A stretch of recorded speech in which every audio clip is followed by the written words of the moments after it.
Dinakip sa Matanog, Maguindanao del Norte ang sospek sa iligal na bentahan ng matataas na kalibre ng armas.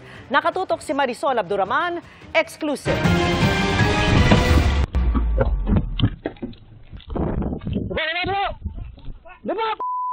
Tensyonado ang naging pag-aresto ng CIDG Cotabato City Field Unit sa target ng operasyon sa Matanog, Maguindanao del Norte.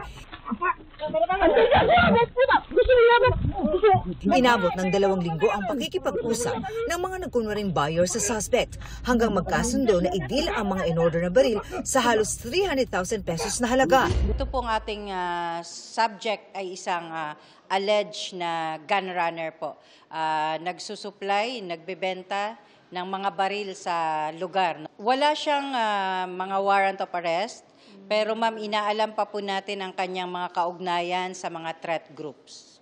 Nakuha sa suspects ang isang M14 at isang M16 na baril. Considering nga po ma'am na magaganda, no, high-powered light weapon itong mga baril, inaalam pa po natin kung meron pa siyang criminal network. Napakadelikado po ma'am na lumabas itong mga loose firearms na ito because these are the instruments of killing. Madali lang siyang gamitin sa mga violence.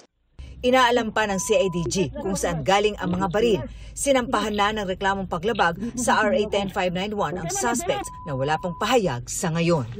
Para sa GMA Integrated News, Marisol Abduraman, nakatutok 24 oras.